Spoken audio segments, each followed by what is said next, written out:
everyone, it's Karen here and welcome back to my channel. I haven't created for a while. I don't know if you've noticed, I haven't been online. I've been online on Facebook and stuff like that chatting, but I haven't created anything for a long time, over a month.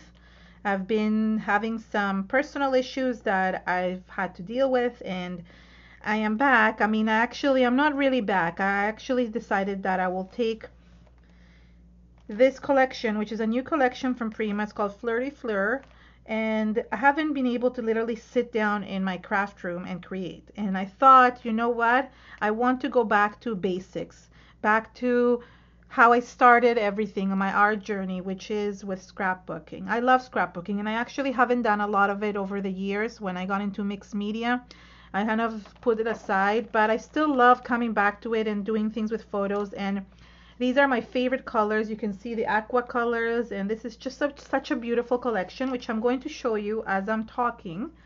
And I just thought, you know what, I couldn't figure out what I want to create. I was just so stuck, and I just really didn't know what to do. So I decided that maybe I should go back to basics. And not basics like way back how I used to scrapbook, but just basics in terms of what I love to do the most. I have a video on my channel which says, like which ways to get your mojo back. I actually followed a lot of those to get my mojo back. One of them was organizing my room, which I've done for the past little while. My mojo was literally almost gone. The first time that it has happened to me so strongly, like I have had this before happen to me, but never so bad. So literally I had to go back to basics, like I said. And look at these beautiful papers. They really inspire me, and I thought to find a way to get inspired. So look how pretty these are. I have already ripped a couple of these because I started a mini album a little while ago, which I haven't been able to finish, but I'm in the process of doing it because I thought that would be something easy for me to do, but I wasn't able to even do that. So as you can see, look how pretty these are. Look at these, like they're perfect for any type of journaling, or just to add layers to your scrapbooks. Look at these birds. This is stunning. I love birds, so I just love this collection. I love the colors of this collection, so I just figured I would see if I could create something with this. I'm going to create a layout today because I love doing those, and you know what, I haven't done those in such a long time. Look at these beautiful sayings, just really, really nice. So these you could use for anything, like dream big, or like sweet, what is it? Sweeter than fiction. Like, oh, that's cute. Note, so lovely. So, and it's like a nice map background. So I'm trying to figure out which paper back. This is one of my this is my favorite actually from all of them.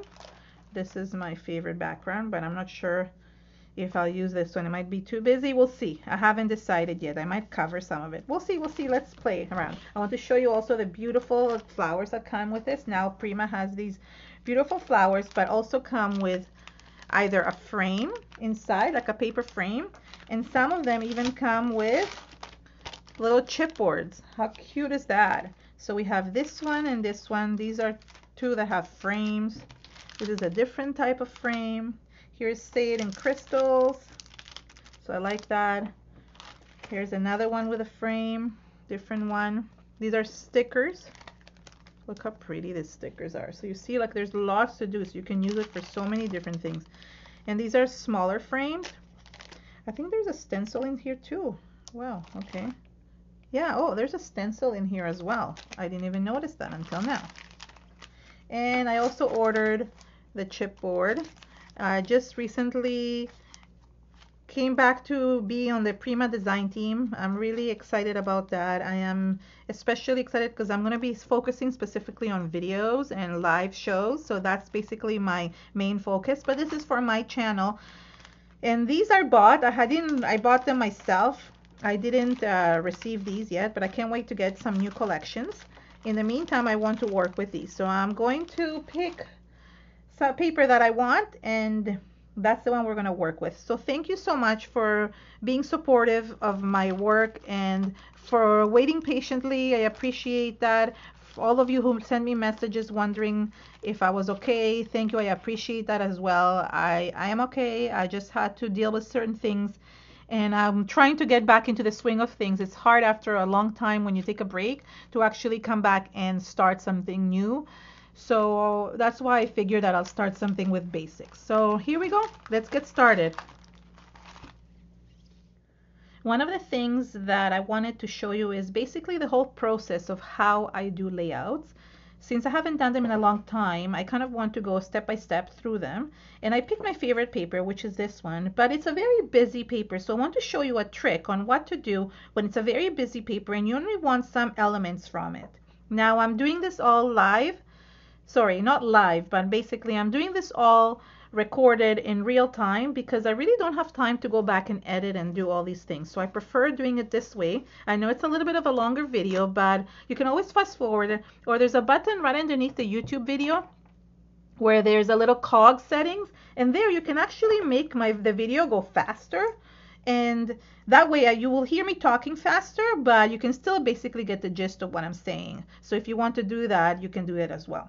I took some white gesso. This is the Prima Art Basics white heavy gesso, and what I like about the heaviness of it is that you only need to put one coat in order to get some coverage. And what I'm going to use is a little spatula, not a spatula, sorry, a palette knife. You can also use these ones, the silicone brushes, but the reason why I wanted a metal palette knife is because I really wanted it to look rough, and the silicone brush gives it a very smooth texture, and I want it to look kind of rough.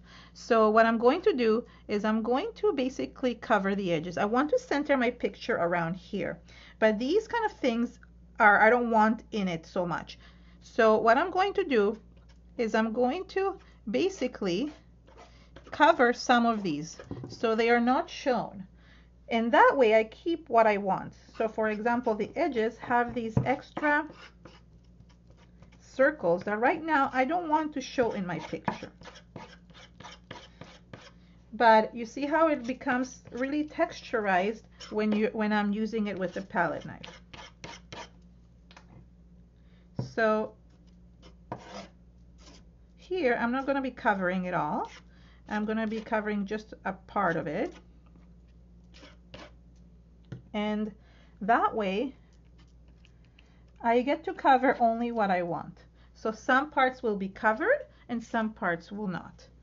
So the ones that don't fit, or that I don't think fit my layout, will be covered. For example, this one right here. I like this one here, but I think this is too dark. And I have the three here.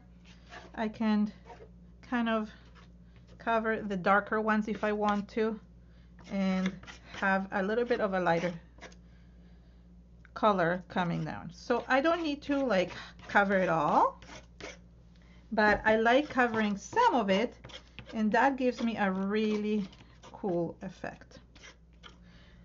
So as you can see, I have some of them kind of peeking through, and some of them are hiding behind the gesso. Some of them won't be seen because I'll be covering it, but this is basically it. There's not much to it, and then all I do is just dry it up. Okay, as I was drying, I was kind of turning the paper around, and this happens to me sometimes where I realize that I like it with I like it when I turn it and it looks better that way. I like it going horizontally. I'm imagining it a different way. Even though the writing is kind of going this way, I don't mind that it's going to turn the page sideways. And I just like the movement of the gesso in this direction. And I really liked how this was framed. So the reason why I actually cover the edges is because I really wanted to center my layout, to center the picture. So I knew that that would happen. And what I'm going to do now, I'm going to add more texture. This is a brick stencil. It's from Prima as well, but any brick stencil would work. And I'm going to use some paper texture paste to create really nice texture in the background. This is a really nicely textured paste. It's kind of like, feels like paper inside.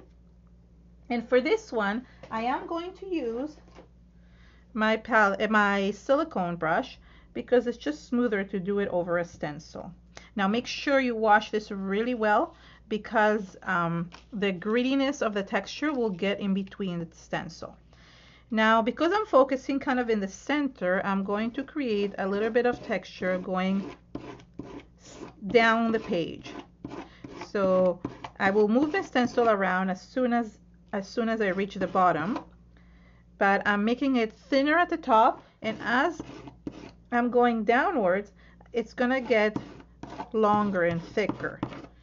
And this is not thick enough. I'm actually gonna move the stencil to the side in a second. So for example, you can't really tell, but it's there. I'm going to now move the stencil over here, so it's going to be the widest in the center. That kind of gives it some kind of balance to the page for the composition, but it also helps with centering everything towards the center of the page, which is where I'm aiming for. As I get down to the bottom of the page, and I don't care if I put the stencil on top of this. If you don't like that, wash your stencil and do it again. But I don't really care because it just gives it more texture. But as I get to the bottom of the page, I'm going to be doing thinner again. And as I'm getting to the center of the page, again, it goes thicker. What I love about doing layout like this, which I call mixed media layout, is that you can actually create really cool texture that can go all across the page. And my favorite part is just adding so many layers of texture that it really looks nice. So it's really important to add that texture to a mixed media layout. Now, if you're not doing mixed media, then it's totally different. But this is really nice.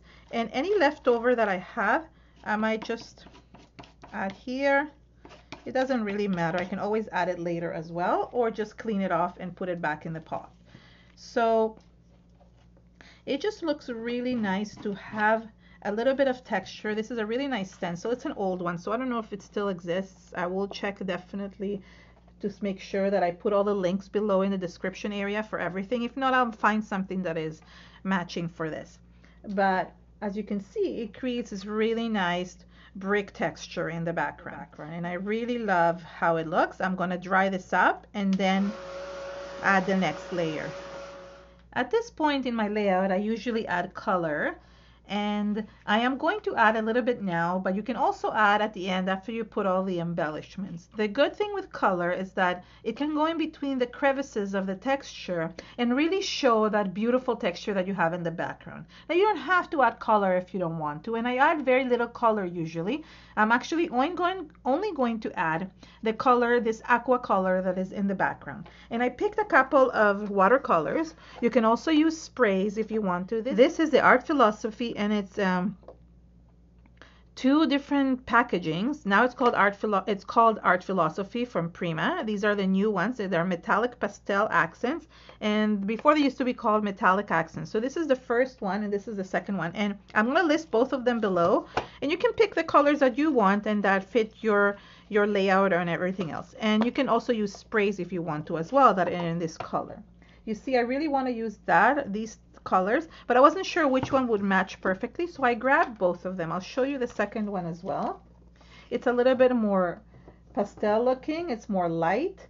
So there it is. And I'm going to test them both and see which one works better for me. I also have a watercolor paintbrush, and I'm going to show you how to use this. I'm going to add a little bit of water to the ones that I'm thinking to use. And if you don't like it, the nice thing about watercolor is that you can wipe it off if you don't like how it turns out.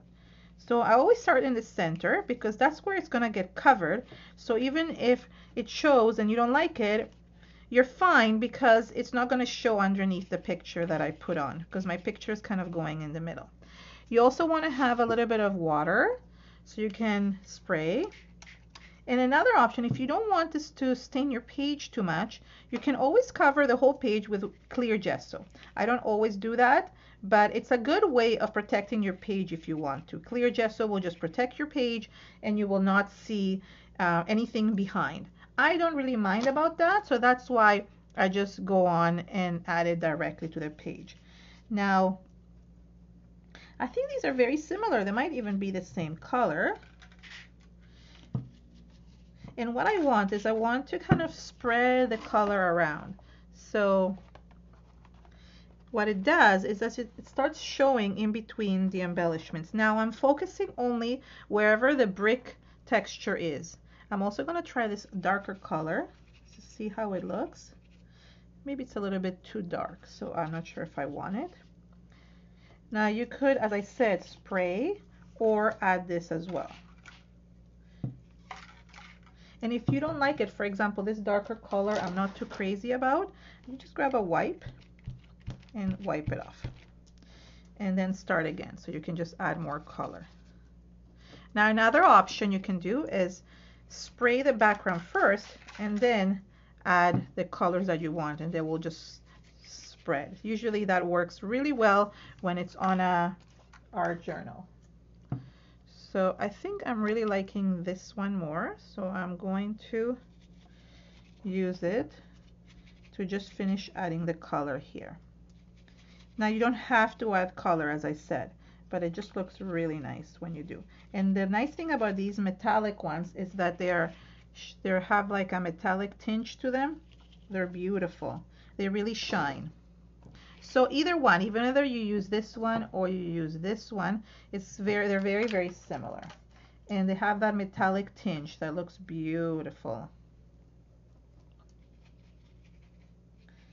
Okay, so I'm not adding a lot right now, and most of it is going to get covered. But I just want some of it, and then I'm going to diffuse everything and have it like move across the page. Now I'm going to dry this up, because everything needs to be dried to add the next layer. Now you can always add more color once it's dry and you see it's not enough. You can always add more. Now that I've dried everything, I want to add a little bit more color. So that always happens where you're not sure how the color is going to be when it dries up. So to add more color, all you have to do is just go on top of it with the same wet brush. And that really helps to kind of add a second layer, because sometimes the first layer kind of gets absorbed into the page. And as I said, if you don't want that to happen, I'm just being lazy, and I could have added the clear gesso underneath, but I didn't. So I just add a second layer, and that really helps to promote color. So this is basically what I'm doing. I'm just wetting the color, and this is my favorite color. I love aqua. If you notice, I always tend to go towards these colors, and it just makes it all so much nicer. Now as you see, I am focusing on this kind of diamond shaped, while everything else is white in the background, and that will come to play when I'm actually arranging the composition with the flowers. You will see how that works out at the end. So I'm going to dry this layer as well, and then I'm going to start embellishing. So now that it's dry, I am going to embellish and also add the photo. I wanted to do a beach themed layout, so I picked this picture of my daughter at the beach. I thought this is an old picture, but I thought the colors matched perfectly, and I love matching these colors. I'm a very monochromatic scrapbooker, and I like how all of the patterns are kind of peeking in everywhere, but it's subtle, it's not very strong, and that's what I was going for. I'm going to use one of the frames to frame this picture, so I'm going to get this out from underneath, from inside these packaging, and this is perfect. Yeah, I love it. And I want to distress this frame a little bit. It's too perfect. So I thought I could distress it by using my distressing tool. And just, you want to kind of make it look a little bit more rough, at least the edges. I think it will look cooler and more like beach themed. You don't have to do this. This is kind of my choice, because it's too perfect and I want it to be a bit more distressed. You can also distress in the inside. So you see it kind of gives it a rough look.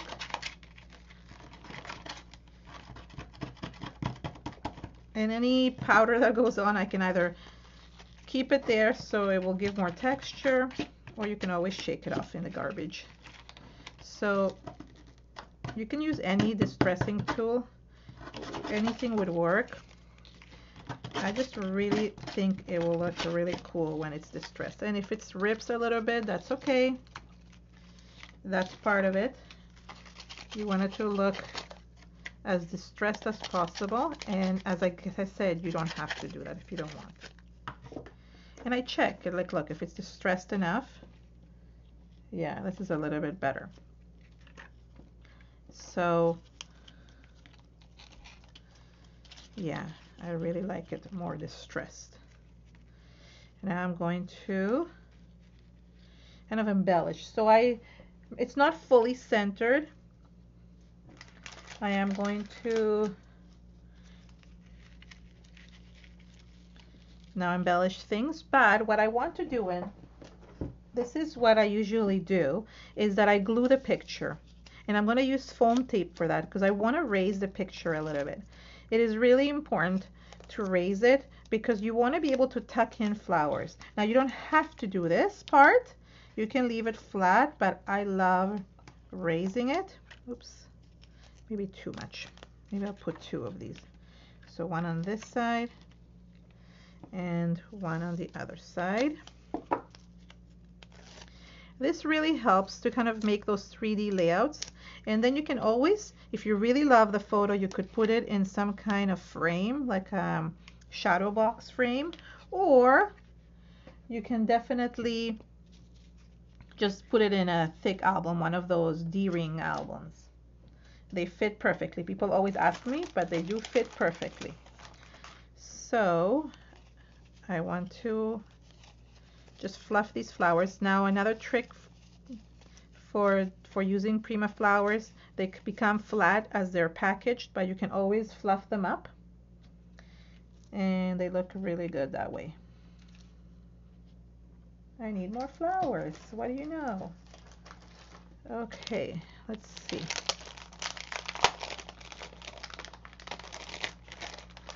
Let's pick some more. Let's see. Put some. I love the butterfly.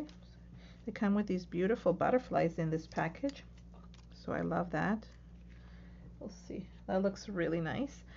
Let's see if there's any chipboard I can use, and some more flowers. So I want some patterned flowers. Here we go. So fine, let's start with chipboard first.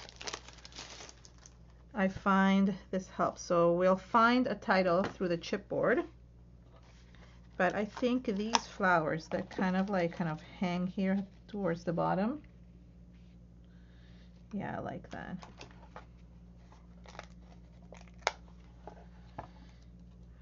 Okay, and this one. So I'm trying to continue on with the movement that I like going in this direction. Okay, let's see.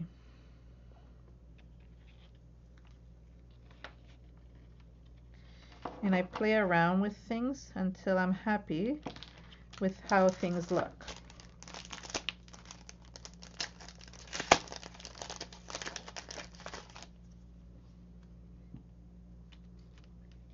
No. Let's get some gray ones here. These are really nice.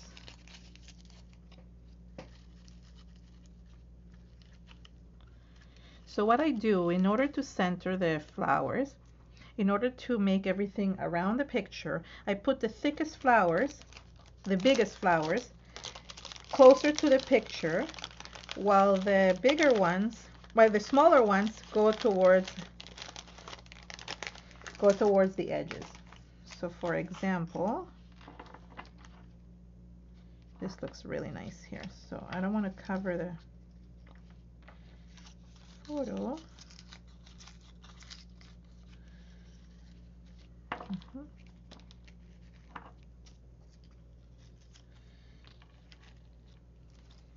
And sometimes what you can do is you can actually cut the flowers. If you're going to tuck them in and they're kind of hiding and they don't fit anywhere, you can always cut them up. Okay, there we go. We kind of have an idea of this. Not actually sure about this butterfly, but we'll hang out and see. I want to get some smaller flowers going. Let's see, there's these kinds and there's also this kind. I love these ones. Okay, let's see. So what you want to do, you want to get some to kind of float up. So no, you can't even see that one as well. Maybe this one. Yeah, okay, there we go. That's good. And there's that one. We can put one of these over here, polka dotty ones. Yeah, that's good. And let's see the striped one. No, stripes doesn't go here. I think I'm just gonna put these pink ones. Not pink ones, these blue ones. There we go. So that's basically the arrangement. And let's see, now I want something for here. Love this. That for sure. So what I do is I basically put everything and then I just glue everything afterwards. So I wonder if love this. Oh, beautiful. I think beautiful would work.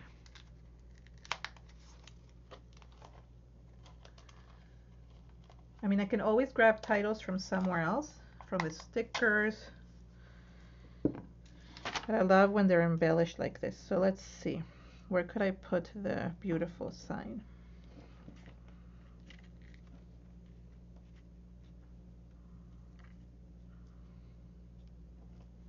Yeah. So I need one more here.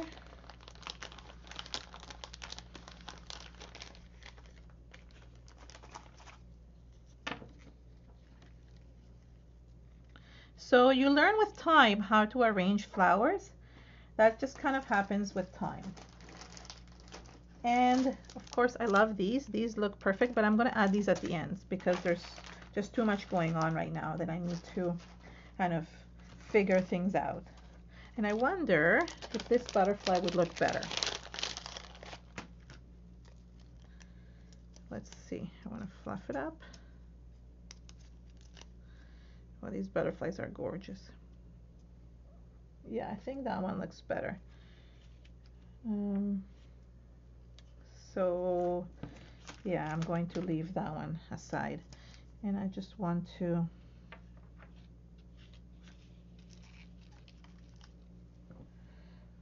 no.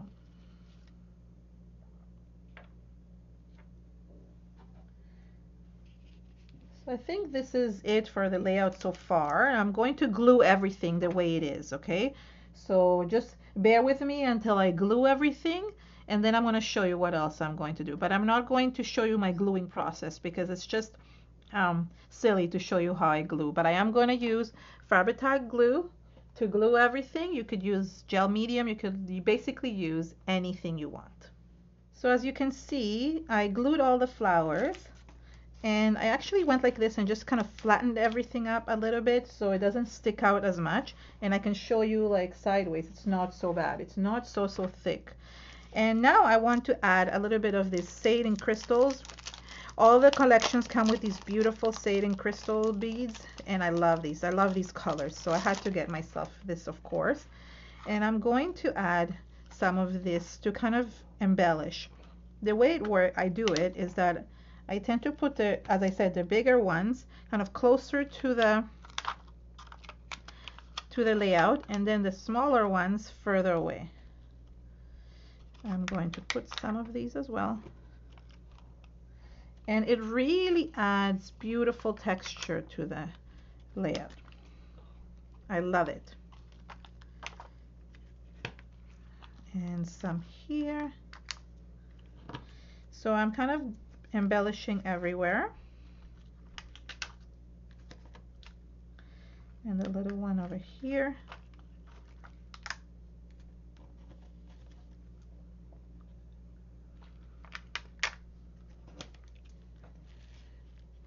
So it just adds a little bit more extra texture to the background, which is beautiful as well. Now, as I said, I was going to add a little bit more color in the areas where I might have missed. So here, for example, I need a little bit more color because I ended up not centering it. I ended up putting the picture a little bit more to the side. So that helps. That helps to add color afterwards if you're missing it anywhere. No, I don't. And if you don't like where they go, if you don't like where the beads go, then you can just move them around. Now, I'm just looking to make sure that I like how it looks. And then I stop. So now I'm going to take back these metallic accents and just add a little bit more color in those areas where it missed. It's a great way of correcting things as well if you don't know where things are going to land. So just a little bit, or if you want to add extra color to things, then this is the perfect way to do it. So I find it in between the embellishments.